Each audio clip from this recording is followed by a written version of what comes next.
ಜಪ ತಪ ಅನುಷ್ಠಾನಗಳನ್ನು ಮಾಡಬೇಕು ಅಂತ ನಮ್ಮ ಶಾಸ್ತ್ರಗಳು ಹೇಳಿದೆ. ಮಧ್ವಾಚಾರ್ಯರು ಹೇಳಿದರು, ಮಣಿಯನ್ನು ತಿರುಗಿಸುವುದು ಮಾತ್ರ ಜಪ ಅಲ್ಲ ಮಗ. ಮತ್ತೆಂತ ಅವರು ಹೇಳ್ತಾರೆ, ನೀನು ಯಾವ ಕರ್ಮ ಮಾಡ್ತಿ ಅದು ನಿನ್ನನ್ನು ದೇವರ ಕಡೆಗೆ ತಕ್ಕೊಂಡು ಹೋಗ್ತದೆ ಅನ್ನುವಾಗ ಅದು ಜಪ ಆಗತ್ತೆ, ತಪ ಆಗತ್ತೆ, ಅನುಷ್ಠಾನ ಆಗತ್ತೆ. ಯಾವ ಕರ್ಮ ನೀನು ಮಾಡ್ತಿ ಅದು ನಿನ್ನನ್ನು ದೇವರಿಂದ ದೂರ ತಕ್ಕೊಂಡು ಹೋಗಲಿಕ್ಕೆ ಆರಂಭ ಮಾಡ್ತದೆ.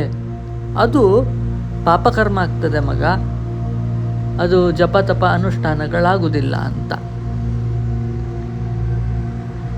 ನಮ್ಮ ಸೈಕಾಲಜಿಯಲ್ಲಿ ಕೂಡ ಹಾಗೆ ಅಲ್ವಾ, ಗೋಲ್ ಸೆಟ್ಟಿಂಗ್ ಮಾಡಬೇಕಾದ್ರೆ ಇಮಿಡಿಯೇಟ್ ಗೋಲ್, ರೀಸೆಂಟ್ ಗೋಲ್, ರಿಮೋಟ್ ಗೋಲ್ ಅಂತ ಹೇಳಿ ಮಾಡಿ, ಇಮಿಡಿಯೇಟ್ ಗೋಲ್ಗಳೇನೇನಿದ್ದಾವೆ ಅದೆಲ್ಲ ನಾವು ಮೈಲಿಗಲ್ಲಿನ ಹಾಗೆ ಮಾಡ್ತೇವೆ.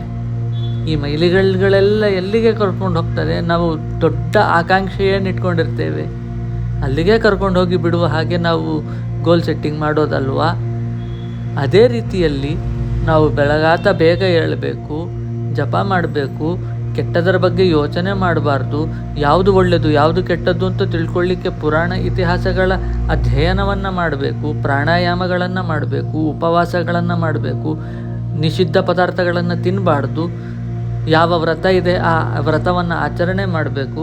ನೀನು ಯಾವ ವರ್ಣಕ್ಕೆ ಸೇರಿದ್ದಿ, ಯಾವ ಆಶ್ರಮಕ್ಕೆ ಸೇರಿದ್ದಿ ಆ ಕರ್ತವ್ಯಗಳನ್ನು ಮಾಡಬೇಕು ಅಲ್ವಾ. ಇದೆಲ್ಲ ಮಾಡ್ತಾ ಇದ್ದರೆ ಸೈಕಾಲಜಿಸ್ಟ್ ಹತ್ರ ಆಗಲಿ ಡಾಕ್ಟರ್ ಹತ್ರ ಆಗಲಿ ಹೋಗುವಂತಹ ಅವಶ್ಯಕತೆ ಬರುವುದೇ ಇಲ್ಲ. ಇದೊಂದನ್ನು ಫಾಲೋ ಮಾಡಿ ಅಂದರೆ ಜನಕ್ಕೆ ಏನೋ ಬೇಸರ, ಏನೋ ಬಿಗುಮಾನ ಆಗ್ತದೆ.